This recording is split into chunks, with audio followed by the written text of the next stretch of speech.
deuxième livre des rois, 2 Rois, chapitre 1er.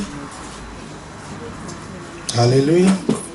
Oh, je suis ravi de voir chacun d'entre vous. Il y a des gens que je n'ai pas vus depuis longtemps. Hein. Ça fait plaisir de vous avoir dans la maison de Dieu.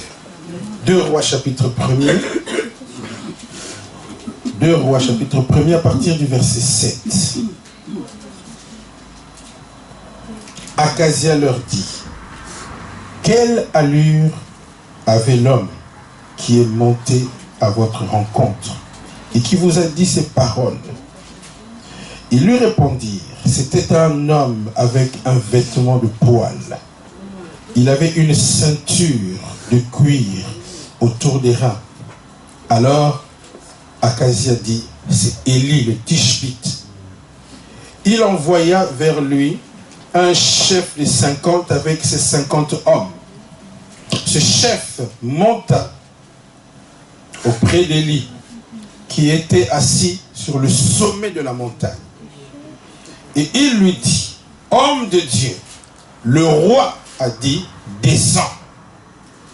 Élie répondit au chef des 50, si je suis un homme de Dieu, que le feu descende du ciel et te dévore, toi et tes 50 hommes. Et le feu descendit du ciel et le dévora avec ses 50 hommes. Akazia envoya de nouveau vers lui un autre chef de 50 avec ses 50 hommes. Ce chef prit la parole et dit à Élie: homme de Dieu, ainsi parle le roi, hâte-toi de descendre. Élie leur répondit: si je suis un homme de Dieu, que le feu descende du ciel et te dévore, toi et tes 50 hommes. Et le feu de Dieu descendit du ciel et le dévora avec ses 50 hommes. Akazia envoya de nouveau le chef d'une troisième cinquantaine avec ses 50 hommes. Ce troisième chef de 50 monta et à son arrivée, il fléchit les genoux devant Élie et lui dit en suppliant: homme de Dieu, je te prie que ma vie et que la vie de ces 50 hommes, des serviteurs, soient précieuses à tes yeux. Voici que le feu est descendu du ciel et a dévoré les 2 premiers chefs des 50 et leurs 50 hommes. Mais maintenant, que ma vie soit précieuse à tes yeux. L'ange de l'Éternel dit à Élie: descends avec lui, n'aie pas peur de lui. Élie se leva et descendit avec lui vers le roi. Il lui dit: ainsi parle l'Éternel, parce que tu as envoyé des messagers pour consulter Baal-Zébub, Dieu des crans, est-ce parce qu'il n'y aurait point en Israël de Dieu dont on puisse consulter la parole? Eh bien, le lit sur lequel tu es monté, tu n'en descendras pas, car tu mourras certainement. Akazia mourut selon la parole de l'Éternel prononcée par Élie. Joram régna à sa place la seconde année de Joram, fils de Josaphat, roi de Juda, car Akazia n'avait pas de fils. Le reste des actes d'Akazia et ce qu'il a fait, cela est écrit dans le livre des chroniques des rois d'Israël. Amen. Amen. Nous lisons encore Apocalypse chapitre 4, à partir du premier verset. L'Apocalypse est le dernier livre de la Bible. Apocalypse 4, à partir du premier verset.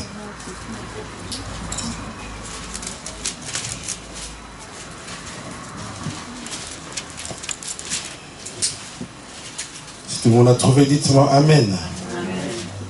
Après cela, verset 1er, je regardais et voici une porte ouverte dans le ciel. Telle une trompette, la première voix que j'avais entendue me parlait dit: monte ici et je te ferai voir ce qui doit arriver dans la suite. Aussitôt je fus ravi en esprit, et voici qu'il y avait un trône dans le ciel.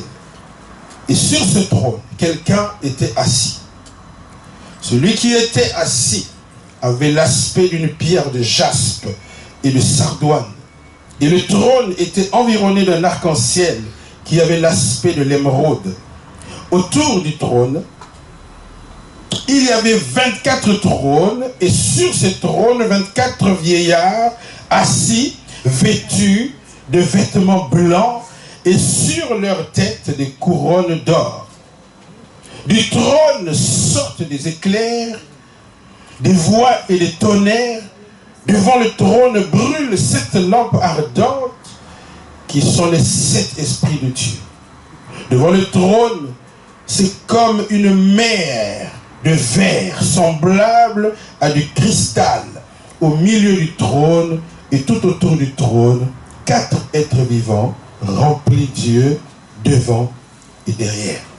Amen. Bien-aimé, le titre de mon message ce matin, c'est « Ne descends pas de la montagne ».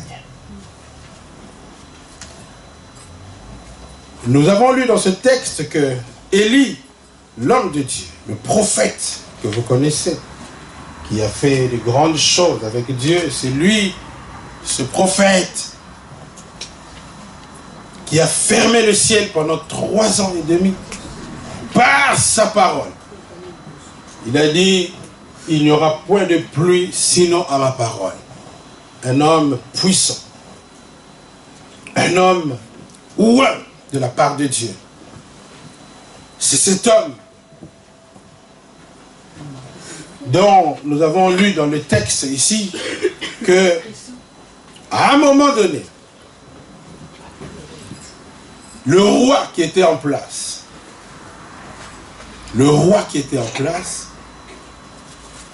a voulu consulter le dieu d'Écron, Baal-Zébub. Au lieu d'aller invoquer le Dieu d'Israël, au lieu de chercher le véritable Dieu, au lieu d'aller à l'église, à la prière, il a choisi d'aller consulter les féticheurs. Il a choisi de chercher la solution auprès du diable, comme s'il n'y avait pas de Dieu en Israël. Et pendant que ces messagers se dirigeaient pour aller demander, pour aller consulter le Dieu d'Écron, ils ont croisé l'homme de Dieu, qui leur a dit, allez dire au roi, est-ce que c'est parce qu'il n'y a point de Dieu en Israël que tu vas aller consulter le Dieu d'Écron? Et dites-lui d'ailleurs que sa maladie là, il va en mourir. C'est comme ça que il leur a demandé comment était l'aspect de cet homme qui vous a parlé. Alors il a tout de suite reconnu qu'il s'agissait d'Élie le prophète. Et alors, dans sa colère, il va envoyer une troupe de 50 soldats pour aller déloger Élie de sa montagne. Parce que la Bible dit que Élie était au sommet de la montagne. Au sommet de la montagne. Or, j'imagine ce qu'il faisait au sommet de la montagne.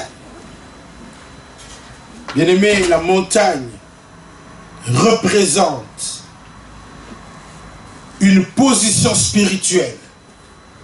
La montagne représente un état d'esprit. Et Élie, la Bible dit qu'il était au sommet de la montagne. Cela veut dire que Élie était dans une communion profonde avec Dieu. Élie avait cherché, il était en train de prier, certainement. Il était certainement dans une retraite de prière. Et il était monté de niveau. Il a prié, il était en train de prier sérieusement. La montagne représente un niveau spirituel auquel tu peux atteindre par ta démarche vis-à-vis de Dieu. Ça veut dire que tu es tellement dans la présence de Dieu. Tu es tellement en train de communier avec Dieu. Tu as atteint un niveau où tu es en relation profonde avec Dieu. Tu es quelqu'un qui est connecté avec le Seigneur. Il y a des périodes comme ça où vous êtes fort dans la prière. Vous voyez, il y a des moments comme ça où vous êtes en profondeur. Parce qu'il y a prier et prier. Il y a adorer et adorer. Il y a être chrétien et être chrétien. Tout dépend du niveau, bien-aimé. Et la Bible dit que Élie était au sommet de la montagne. Il était en train de parler avec son Dieu. Oh bien-aimé, il faut que tu sois au sommet de la montagne. Dans notre vie, nous devons chercher le sommet. Nous devons chercher la hauteur. Parce que c'est de là que Élie tirait sa puissance. La puissance de Élie n'est pas venue par hasard. L'autorité que Élie avait ne venait pas par hasard. C'était parce qu'il était au sommet de la montagne. Et vous allez voir que lorsque le roi Akazia va lui envoyer des soldats pour venir l'attaquer, pour venir l'arrêter et le mettre en prison, il va ordonner au feu de les consumer. Mais d'où lui venait cette puissance? D'où lui venait cette puissance? Élie, la Bible dit qu'il était un homme de la même nature que nous. Ce qu'il a fait n'est pas de l'ordre de l'impossible, parce qu'il était comme toi et moi. Mais son secret, c'est qu'il avait l'habitude d'aller au sommet de la montagne pour chercher la face de Dieu, pour prier Dieu, pour recommander sa vie entre les mains de Dieu. Il allait au sommet de la montagne. Lorsque Élie était blessé, il ne passait pas son temps à se plaindre, il ne passait pas son temps à ruminer des rancœurs et des colères, mais il allait vers son Dieu pour vider son sac. La Bible ne dit-elle pas: confie ton sort à l'Éternel et c'est lui qui agira. Tu as besoin de te confier en Dieu, bien-aimé. Et Élie se confier en Dieu, ça veut dire c'est dépendre de lui. C'est chercher la solution auprès de lui. C'est demander sa puissance. Rester en communion avec Dieu. Demeurer dans sa présence. Et voyez-vous, le sommet de la montagne est une position privilégiée, est une position d'autorité. Lorsque tu parviens dans ta prière à atteindre le sommet de la montagne, tu es à un niveau où le diable ne peut plus te toucher. Amen. La Bible dit dans Éphésiens chapitre 2 verset 6, je pense, que Dieu il nous a ressuscités ensemble avec Jésus-Christ. Et il nous a fait asseoir dans les lieux célestes. C'est ça la position de chaque chrétien. Tu dois connaître ta position en Christ. Tu n'es pas par terre, même si tu es dans le monde ici, mais spirituellement parlant, Dieu nous a ressuscités ensemble avec Jésus, et il nous a fait asseoir dans les lieux célestes, au-dessus des dominations, au-dessus des principautés, au-dessus des sorciers de votre famille. Lorsque nous sommes enfants de Dieu, notre position en Jésus, c'est que nous sommes assis avec lui dans les lieux célestes. Notre position, c'est que nous sommes avec Christ au-dessus des puissances de la sorcellerie, au-dessus des dominations, au-dessus des autorités diaboliques, au-dessus des Illuminati, au-dessus des sorciers de l'Afrique, au-dessus des démons de l'Inde, au-dessus de tous les démons de l'univers.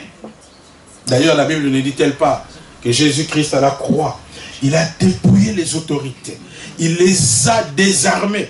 Il leur a dépouillé, ça veut dire qu'il leur a enlevé la chose qui faisait leur supériorité sur nous. Jésus-Christ a enlevé leur grade. C'est comme un général à qui on a retiré ses étoiles. Donc il a enlevé ce qui leur donnait la force sur notre vie, ce qui donnait au diable son pouvoir de nous écraser. Jésus-Christ, lorsqu'il est monté à la croix, il est allé lui retirer cette supériorité-là. Et il nous a mis à un autre niveau, au niveau supérieur, duquel nous pouvons ordonner n'a-t-il pas dit, je vous ai donné le pouvoir de marcher sur les serpents et sur les scorpions? La montagne est une position, bien-aimée. C'est une position d'autorité, une position de supériorité, une position de suprématie. Lorsque tu es un enfant de Dieu, tu dois apprendre à garder cette position. Et le seul moyen de maintenir cette position-là, c'est de rester dans la présence de Dieu. C'est de rester dans l'amour de Dieu. C'est de passer du temps dans la prière. Parce que nous vivons dans un monde corrompu. Le seul moyen pour nous de garder notre position, c'est de temps en temps de nous débrancher des choses de ce monde pour nous connecter à Dieu dans la prière, dans l'adoration, dans la louange, dans la lecture de la parole. Ce sont ces choses-là qui nous maintiennent. De temps en temps, il faut que nous puissions monter de niveau. Amen. Voyez-vous, il y a dans les deux textes que nous venons de lire, il y a une contradiction dans les deux textes. Dans le livre de Rois, nous voyons que Akazia, le roi, envoie une troupe de 50 à 3 reprises pour aller déloger Élie du sommet de la montagne. Bien-aimé, la leçon que nous voulons tirer ce matin, c'est que tu dois savoir, premièrement, que le diable n'aime pas que tu sois dans cette position-là. Le diable est dérangé par cette position. Chaque fois que tu arrives au sommet de la montagne, sache que tu déranges les puissances des ténèbres. Chaque fois que tu es au sommet de la montagne, tu déranges l'activité des sorciers de votre famille. Chaque fois que tu es au sommet de la montagne, tu vas déranger le programme des sorciers de votre famille. Regardez, lorsque Élisée, le prophète Élisée, le fils spirituel de Élie, lorsque les Syriens, chaque fois qu'ils préparaient des complots pour attaquer Israël, Élisée, comme il se tenait au sommet de la montagne, avait la révélation. Bien-aimé, il faut savoir que chaque fois que tu te tiens au sommet de la montagne, c'est une position où tu as une meilleure vision. Dites un bon amen. La montagne est une meilleure position pour voir des choses. Et la montagne est une position de contrôle. Celui qui a la montagne, c'est celui qui contrôle. Il voit tout ce qui se passe. Il voit tout ce qui se passe. D'ailleurs, vous remarquerez que dans les villes de l'ancien temps, il y avait toujours des murailles. Et les sentinelles, les gardiens se tenaient sur la muraille pour veiller, pour voir quels sont les ennemis qui vont venir attaquer notre ville. Bien-aimé, chaque fois que tu es au sommet de la montagne, ça te permettra de voir comment le diable est en train de planifier des choses, comment les sorciers de votre famille sont en train de préparer des choses. Mais si tu es au bas de la montagne, tous ces complots-là vont te passer en dessous du nez. Tu seras ignorant, tu seras surpris par les frappes de l'ennemi. La Bible ne dit-elle pas, mon serviteur en qui je me complais, l'ennemi ne le surprendra pas. Oh, combien de fois nous sommes surpris par les frappes de l'ennemi? C'est tout simplement parce que par moments, nous descendons de la montagne. La montagne est une position où ça te permet de contrôler les événements qui se passent autour de toi. Amen. Oh, il faut que le pasteur soit au sommet de la montagne. Oh, je bénis Dieu pour des gens qui m'encouragent parfois pour me dire, pasteur, il faut que tu ailles à la retraite. Il faut que tu fasses une retraite de prière. Ah, ça c'est une invitation à monter. C'est une invitation à monter. Je disais qu'il y avait une contradiction. Dans le premier texte que nous avons lu, on demande à Élie de descendre de la montagne. Et dans l'autre texte d'Apocalypse, il y a un ange qui dit, monte ici. Monte ici. C'est une invitation à monter. L'autre invitation, c'était une invitation à descendre. Et on dit, monte ici. Et je te ferai voir des choses. Bien-aimé, le Seigneur nous invite à monter de niveau. Monte ici, ça veut dire, monte, augmente ton niveau de prière. Augmente ton niveau de spiritualité. Augmente ton niveau de consécration. Augmente ton niveau de service. Et je te ferai voir des choses. Et lorsque l'apôtre Jean, qui voit cette vision, on lui fait voir le trône de Dieu. Il voit des choses extraordinaires. Bien-aimé, tu ne peux pas rester intact quand tu vis des expériences comme ça. Tu ne peux pas rester la même personne si tu vis des choses comme ça. Le Seigneur t'ouvre une fenêtre dans le ciel et il te montre des choses. Bien-aimés, parfois c'est nous-mêmes qui ratons parce que nous préférons rester au bas de la montagne alors que nous boycottons les invitations de Jésus à monter pour qu'il nous fasse voir des choses extraordinaires, pour qu'il nous communique une puissance supérieure. Nous préférons boycotter les invitations. Chaque fois que le pasteur vous invite à venir à la réunion de vaillants guerriers, c'est comme si Jésus est en train de te dire, monte ici, une fenêtre s'ouvre pour que te permettre de monter. Il y a des prières spéciales qui te permettent de monter et de monter ton niveau spirituel. Ça te permet de monter ton niveau de puissance. Et à ce moment-là, tu es dans une position de victoire, dans une position supérieure. Et de cette position-là, tu peux commencer à commander. Amen. Alléluia. Amen. Oh, beaucoup de chrétiens, tous les chrétiens savent dire au nom de Jésus. C'est sans effet d'ailleurs. Tout ça. Mais si tu n'es pas au sommet de la montagne, ces prières-là sont des slogans. Ça n'a aucun effet sur le diable. La prière qui va avoir un impact sur les sorciers, sur les démons, c'est une prière faite du sommet de la montagne. Sois au sommet, bien-aimé. Monte ici et Dieu va commencer à te révéler des choses. Dieu va commencer à te donner l'onction. Et tu vas commencer à servir Dieu. Tu vas commencer à manifester la gloire de Dieu. Tu vas commencer à manifester la puissance de Dieu. Il faut que tu montes. Il faut que tu montes, bien-aimé. Monter. Tu dois accepter l'invitation. Chaque fois que nous donnons les communiqués pour dire le programme de l'église, c'est une invitation de Dieu, pas du pasteur. Parce que les gens considèrent que c'est le pasteur qui nous invite, n'est-ce pas? C'est le pasteur qui nous embête. Ah, le pasteur, il nous embête. Il nous dérange encore. Toujours venir à l'église. Mais Dieu t'invite, bien-aimé, à monter pour qu'il t'ouvre les yeux. Alléluia. Voyez-vous, je disais que chaque fois que tu vas monter, tu vas perturber l'œuvre du diable. C'est pour ça que le diable ne veut pas que tu montes. Lorsque Élisée, disais-je, était au sommet de la montagne, tous les complots des Syriens étaient dévoilés. Et le roi avait le cœur agité pour dire, mais il y a un traître parmi nous. Comment est-ce possible que chaque fois que nous montons des stratégies, et ces stratégies, pourtant elles semblent en premier lieu être efficaces, mais chaque fois à la fin, il y a toujours quelque chose qui coince. D'où vient ce problème? Y a-t-il un traître parmi nous? Alors ses serviteurs lui diront, non mon Seigneur, il n'y a pas de traître. Le problème c'est qu'il y a quelqu'un à la NJK, la sœur Bibi. Elle est sur la montagne, elle est au sommet. C'est pour cela que tout ce que nous faisons comme complot dans sa famille est fini par échouer. Au nom de Jésus-Christ. Alors il a dit, allez me le chercher.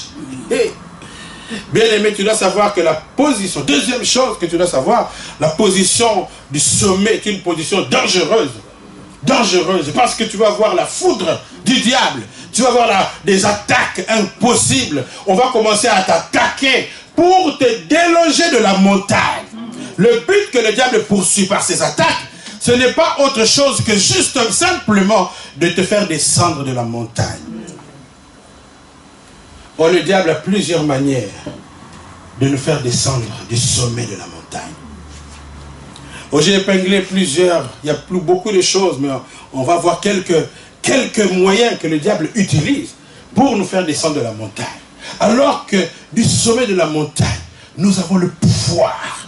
Quand quelqu'un est au sommet de la montagne, oh, il y a des moments où quand je suis vraiment dans l'onction, je sens la puissance se manifester. Alléluia. Amen. Oh, que le Seigneur m'aide à rester dans ces niveaux d'onction où je peux commander des choses, où dans ma prière je vois des choses extraordinaires. Alléluia. Amen. Il faut que tu restes au sommet de la montagne. Le sommet qui représente la présence, la communion profonde. Une vie de communion avec Dieu, où tu es bien avec Dieu. Il y a des moments comme ça, n'est-ce pas, où tu sens que ta vie de prière est vraiment bien. N'est-ce pas que vous ressentez ça? Où tu sens que tu es bien avec Dieu. Que Dieu aussi est gentil avec toi. Parce que tu fais de bonnes choses. Et toi-même, tu vois que tu te comportes bien aussi. Tu as des bons comportements. Ça, c'est le sommet. Quand tu es au sommet, tu te comportes bien. Quand tu es au sommet, tu fais toujours de bonnes choses. Quand tu es au sommet, ta vie marche dans la droiture. Quand tu es au sommet, tu marches bien. Mais le diable va chercher à te faire descendre de là. Et il a plusieurs stratagèmes qu'il utilise pour faire descendre quelqu'un qui est déjà au sommet.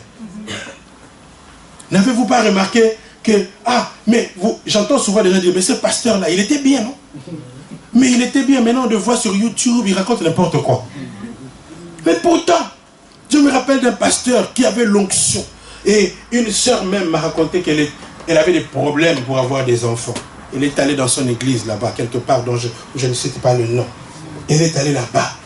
On a prié pour elle. Et là, comme ils étaient au sommet de la montagne, Dieu a donné la révélation que les blocages de ces grossesses viennent du fait qu'elle porte le nom de sa tante. Et cette tante-là, elle-même, elle était stérile. Ce nom-là est la source de la malédiction. Bien aimé, on a besoin de rester au sommet de la montagne. Parce que des choses qui nous dépassent deviennent simplifiées. Dieu nous parle et nous montre d'où viennent nos problèmes que nous n'arrivons pas à résoudre. Au sommet de la montagne, tu vas recevoir des paroles de connaissance. Quand tu es au sommet, tu peux recevoir une parole de sagesse. Quand tu es au sommet, tu vas recevoir des paroles prophétiques. Quand tu es au sommet, tu vas exercer l'autorité de Dieu. Amen. Et alors, il a quelques moyens qu'il utilise, l'ennemi. Premier moyen que je vais épingler, c'est la provocation. La provocation. Dites avec moi la provocation. Quand il ne sait pas te descendre de ta montagne, il va chercher à te provoquer. Et beaucoup d'enfants de Dieu échouent à ce test-là. La provocation. Pourtant, c'est quelque chose de banal. Et nous devrions être au niveau où nous avions déjà compris les ruses du diable, la manière dont il agit. L'apôtre Paul dit, si nous nous engageons à connaître le diable, c'est pour qu'il n'ait point d'avantage sur nous. Tu dois apprendre à connaître la manière dont opère ton ennemi, pour l'écraser, le maîtriser. Tu dois savoir comment le diable agit. Tu tombes toujours dans le panneau. Pourquoi? Il est temps que tu comprennes comment le diable parvient à te faire descendre de la montagne. La provocation. Bien-aimé, chacun de nous a un orgueil personnel. Un orgueil personnel. Mais nous devons être spirituels. Parce que la Bible dit que notre combat n'est pas charnel. Il est spirituel. Dans les multiples provocations, derrière les provocations, il y a un esprit qui est derrière. Mais parfois nous sommes charnels. Nous nous focalisons sur la personne qui nous a provoqués. Au lieu de regarder plus loin que la personne qui est en train de t'insulter. Nous nous arrêtons sur les insultes. Et le diable sait très bien sur quelle corde il doit aller appuyer. Parce qu'il nous connaît, il nous observe. Il n'y a que nous qui n'observons pas le diable. Lui, il nous analyse. Il sait que la sœur Bibi, elle est spirituelle comme elle est là. Mais si tu veux l'atteindre, dis-lui seulement cette insulte-là. Aïe, là, tu vas voir comment il y a un là. Compliqué. Il nous analyse.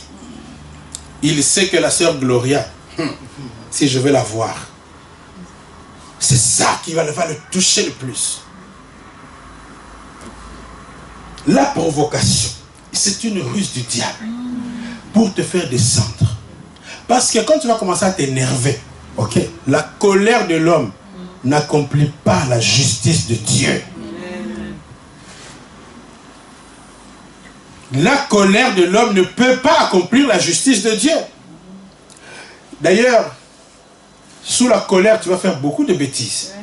Tu vas dire beaucoup de choses. que tu vas regretter, que nous avons l'habitude de regretter. Mais nous regrettons toujours, mais après nous retombons quand même. C'est bizarre, hein? C'est pas normal. Si tu es tombé une fois, deux fois, trois fois, mais quand même à la quatrième fois, comprends que c'est le ruse du diable. Mais nous succombons toujours dans ces mêmes pièges. Et si le diable sait que tu succombes toujours, il va même plus s'embêter. Les gens vont venir te provoquer d'eux-mêmes. Le diable n'aura même plus besoin de les envoyer parce que le système est déjà mis en place. Si tu veux atteindre la sœur X là dont je ne sais pas le nom, va seulement la provoquer. Touche son orgueil. Alors là, tu vas voir, elle va sortir de ses gants. Elle va oublier qu'elle est sœur en Christ. Elle va te ramasser alors là quand tu vas dire, mais c'est pas possible. Oui. Vous n'avez jamais entendu que les gens des diacres, même des pasteurs, se sont bagarrés. Ils sont descendus de leur montagne. Vous n'avez jamais entendu ça? Et c'est fréquent maintenant. Le diable, il n'a même plus, la Bible dit qu'il est impoli. Il ne respecte même plus les pasteurs. Des pasteurs, mais il s'injurie comme tu n'as pas l'idée. Le diable veut te faire descendre de ta montagne. La provocation. Il va toucher la corde sensible. Il va aller te toucher les points sensibles qui t'énervent, qu'on ne peut pas toucher. Quelqu'un disait tout le monde a son prix. Bien-aimé, ne cède pas à la provocation. C'est une ruse du diable. Pourquoi? Parce que c'est pour te déconcentrer.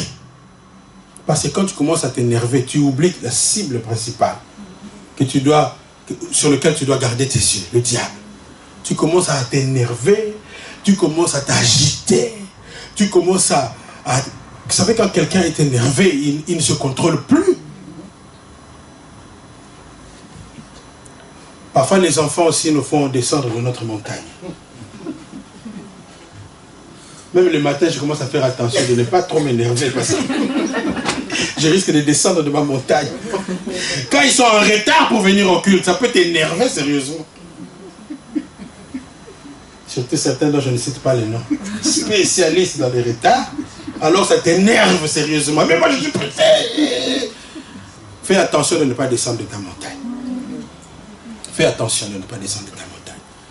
Parfois la personne qui vit à côté de toi va te faire descendre de ta montagne. Ton conjoint. Le diable, il ne cherche pas des gens trop loin. Des gens tout près. Surtout ceux qui sont tout près. C'est eux qui vont vraiment te faire descendre.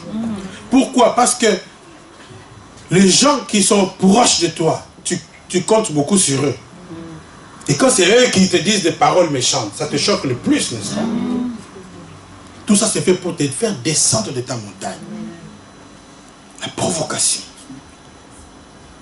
Deuxième chose qui te fait descendre de ta montagne, la rancune. La rancune. Et là, vraiment, le diable sait que ça marche toujours. Même les chrétiens sont vraiment, tout le temps, ils tombent dans le panneau. Très peu de chrétiens peuvent s'en sortir de ce piège-là, la rancune. Et pourtant, ils ont réussi beaucoup de tests. Ils ne vont plus dans des boîtes de nuit, ils ne vont plus dans des bars, mais la rancune. Et si tu commences à gratter dans chaque cœur ici présent, tu verras qu'il y a des traces de rancune, des gisements de rancune même. Pourquoi? C'est l'orgueil. Elle m'a fait ça. Non, tout le monde, pas elle quand même. Et le diable utilise les gens que tu aimes le plus pour te faire le plus de mal. Et on a plus de mal à pardonner les gens qu'on aimait beaucoup. Bon, si c'est quelqu'un, la voisine ou je sais pas moi, quelqu'un que tu rencontres au GB ici qui t'insulte parce qu'on nous insulte beaucoup, même dans la rue, même dans la voiture, tu roules dans la voiture, quelqu'un te fait des signes bizarres. Voilà. Vraiment. Et je me rappelle un jour j'étais avec quelqu'un.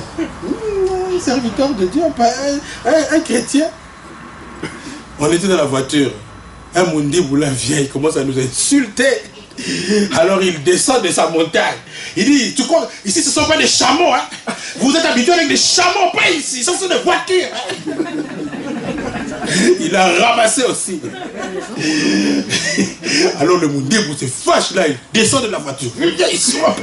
Je dis, hé papa, tu oublies que nous sommes des chrétiens.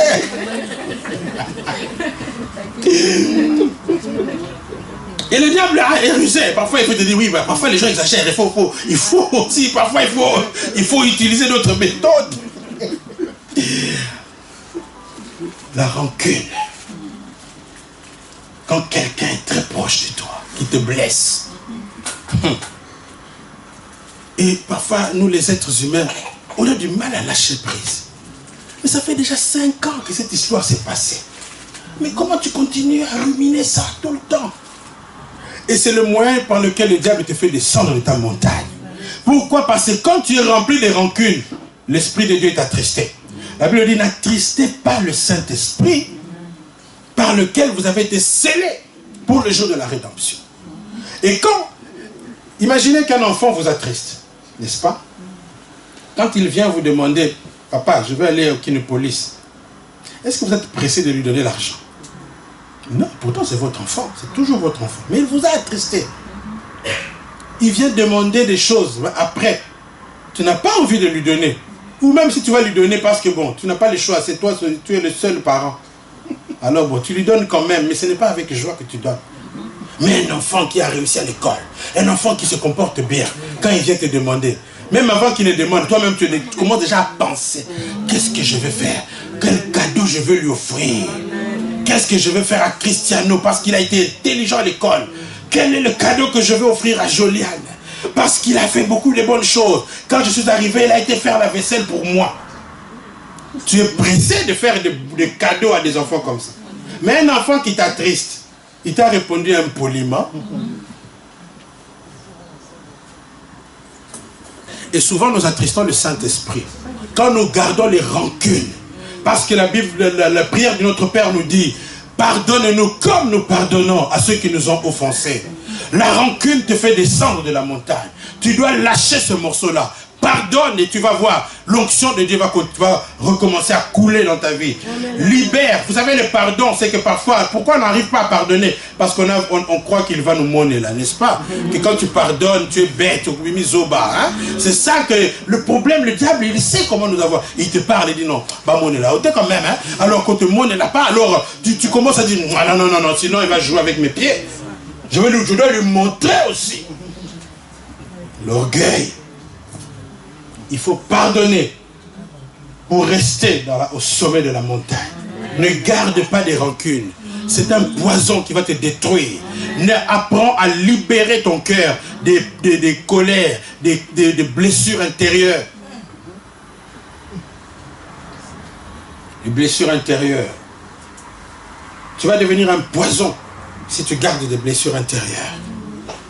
Des choses qu'on t'a faites quand tu étais enfant. Même si c'était dans ta famille, par tes propres parents. Mais aujourd'hui, Dieu t'a déjà mis au large. Ne continue pas à empoisonner ta vie avec les souvenirs de ces choses-là. La Bible dit, ne vous souvenez plus des événements passés. Voici, je suis sur le point de faire une chose nouvelle. Ne la connaîtrez-vous pas? Donc Dieu veut amener des nouveautés dans ta vie. Mais toi, tu es toujours dans l'Ancien Testament. Il m'a fait ça. Vraiment. Ma maman m'avait dit ça. Mon grand frère là, surtout lui là, vraiment, tout ce qu'il a fait. Mon collègue Ali. Mais pourquoi tu dis ça? Libère ton cœur. La Bible dit, à moi la vengeance, à moi la rétribution.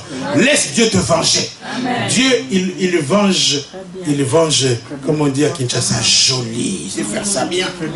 Très bien. Quand il le fait bien. Laisse Dieu s'occuper de tes ennemis.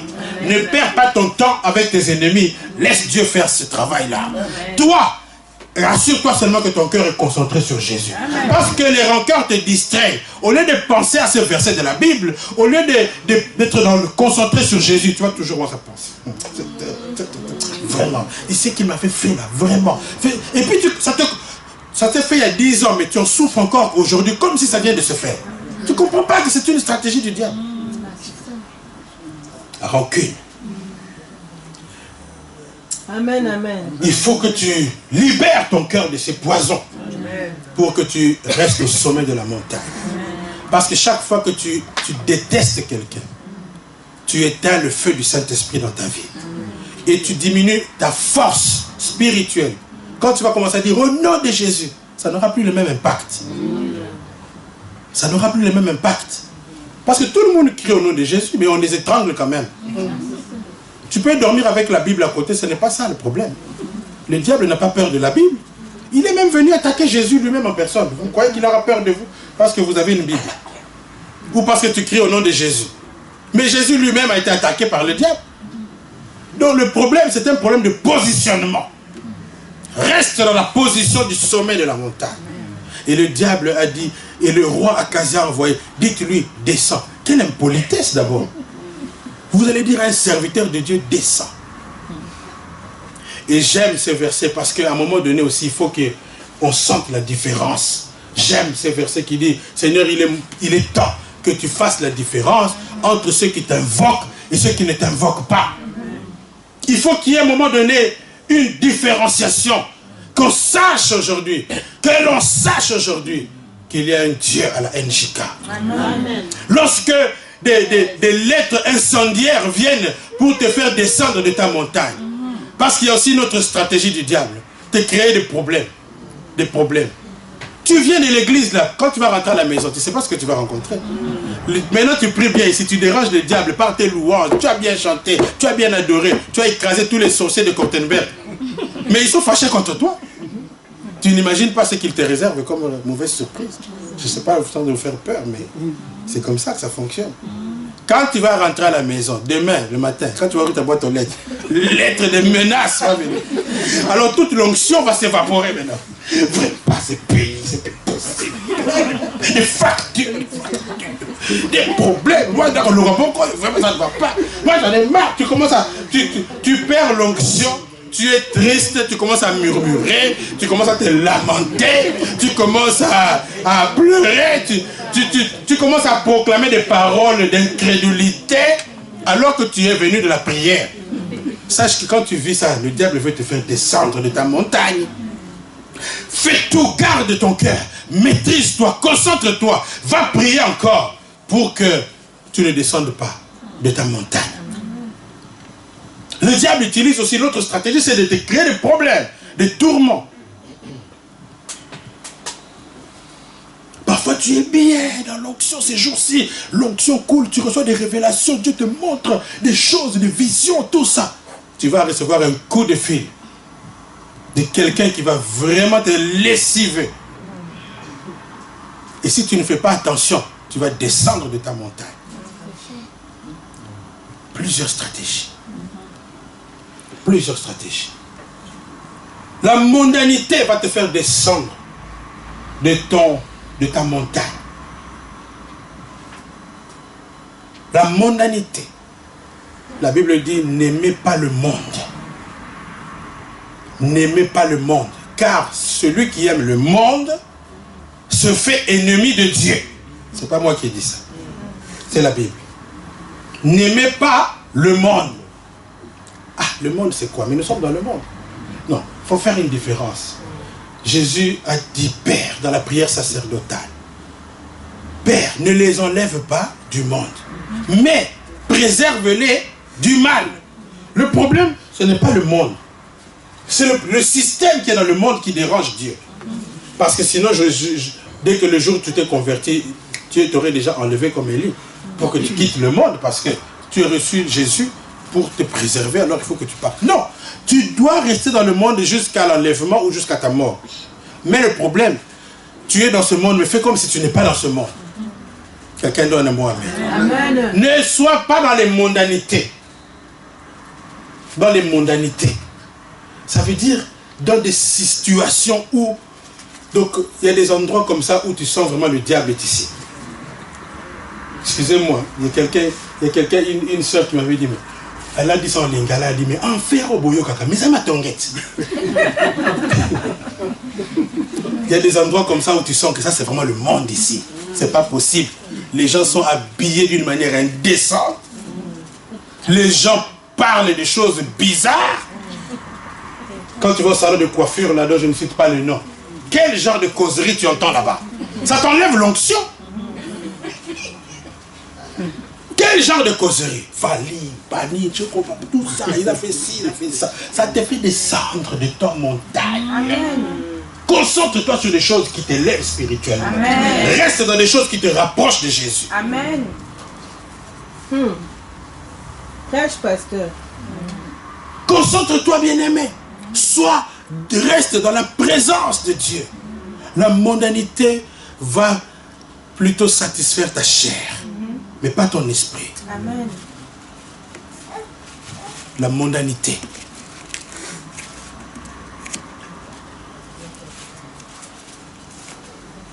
Autre chose qui va te faire descendre de ta montagne, les critiques et les calomnies. Les critiques et les calomnies. Ça détruit l'onction. Tu peux être rempli, mais quand tu commences à critiquer les gens, Dieu n'aime pas ça. Dieu n'aime pas ça. Le Saint-Esprit ne s'associera jamais dans les médisances et dans les cas. Et vous verrez que dans une communauté là dont je ne cite pas les noms, ils sont très forts dans l'art de critiquer, dans l'art de médire, dire du mal des gens. Vous savez, quand quelqu'un est animé d'un esprit de médisance, il va finir par se faire attraper parce que c'est sa nature, il doit toujours critiquer. Surtout au téléphone. Faites attention, vous qui aimez critiquer les gens. Les téléphones sont bizarres, les les iPhones, les iPads, ces histoires-là. C'est des vrais songi. Parfois, mon téléphone, il suffit même, parfois même sans toucher. Si tu avais des appels en absence, tu passes seulement le doigt juste à 1 millimètre, ça appelle la personne. Et toi, tu es en train de critiquer la personne. Tu ne sais pas que ton aïe là a déjà appelé la personne. Et tout le monde va apprendre, ils vont entendre, ah, vraiment. Donc c'est comme ça qu'il parle de moi. Vous voyez, ce n'est pas bien de critiquer. Et donnez-vous un principe. Parfois, il lui dit, bon, je vais prendre des précautions pour ne pas, je vais vraiment faire attention. Mais non, aie le principe simplement de ne pas critiquer, de ne pas dire du mal des gens. Fuis la compagnie des moqueurs. La Bible dit, heureux l'homme qui ne s'assied pas en compagnie des moqueurs. Quand les gens ont l'habitude de critiquer, fuis-les. Parce que ceux qui critiquent les gens chez toi, c'est que quand tu n'es pas là, ils te critiquent aussi. Et ça tue l'onction. Ça te fait descendre. Ça te diminue ta puissance. Ça te dégonfle spirituellement. Ne descends pas de la montagne, s'il te plaît. Parce que quand tu es au sommet de la montagne, tu nous protèges. Maman, tu protèges tes enfants quand tu es au sommet de la montagne. Tu protèges la maison parce que de là, le Saint-Esprit te parle. Le Saint-Esprit te donne l'autorité. Il te guide même dans tes prières. Tu es conduit d'une manière incroyable dans la prière. Tu vas prier sur des choses que tu n'avais même pas prévues. Mais c'est l'Esprit qui t'amène là. Mais le diable va t'amener dans les songi, dans les calomnies, dans le colportage. Il y a des gens qui sont spécialisés, toujours dire du mal des gens, toujours parler. Ce n'est pas bon et ça va détruire toutes tes relations. Tu vas perdre des gens que Dieu avait mis à côté de toi pour te bénir. À force de critiquer, tu vas me critiquer le sauveur de ta vie. Vous savez, les gens qui étaient à la croix avec Jésus, ils avaient l'habitude de dire du mal des gens, n'est-ce pas? Comme c'était dans leur esprit, c'était déjà ancré en eux. Ils ont toujours l'habitude de mépriser les gens. Il y a des gens qui ne supportent pas la royauté des autres. Ils doivent toujours te rabaisser. Et cette fois-là, ils ne savaient pas qu'ils avaient le sauveur à côté. Alors il leur dit, mais si tu es vraiment un sauveur, sauve-nous. Qu'il y ait des versets dans la bouche. C'est ça qu'on dit sur les chrétiens. Toujours des versets par-ci par-là. Mais ils ne savent pas que tu es le sauveur. Il y a des gens qui critiquent toujours les gens qui prient. Mais quand ils ont des cauchemars, ils viennent chez nous qui prions. Mais regardez comment ils se moquent de nous quand nous prions. Et ça, mais c'est où tout ça. Et on te donne des petits noms. Mais quand les sorciers vont les grandir, il va venir frapper à ta porte pour que tu te réveilles et que tu pries pour lui.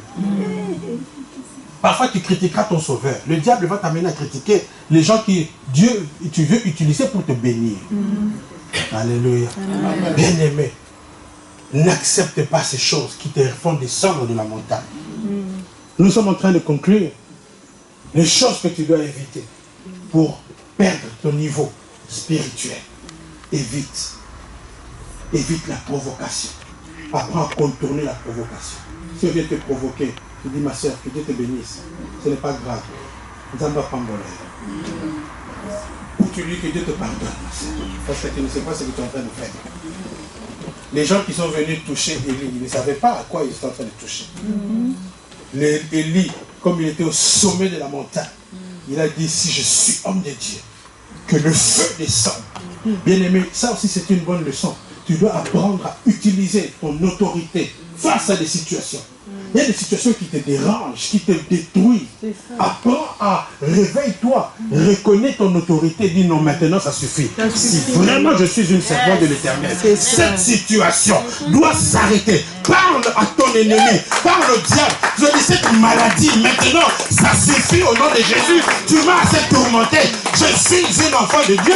Ça suffit et de par ma position, j'anéantis la puissance de cette maladie, j'anéantis la puissance de cette piacature, j'anéantis la puissance de ce chômage, j'anéantis la puissance de cette pauvreté au nom de Jésus.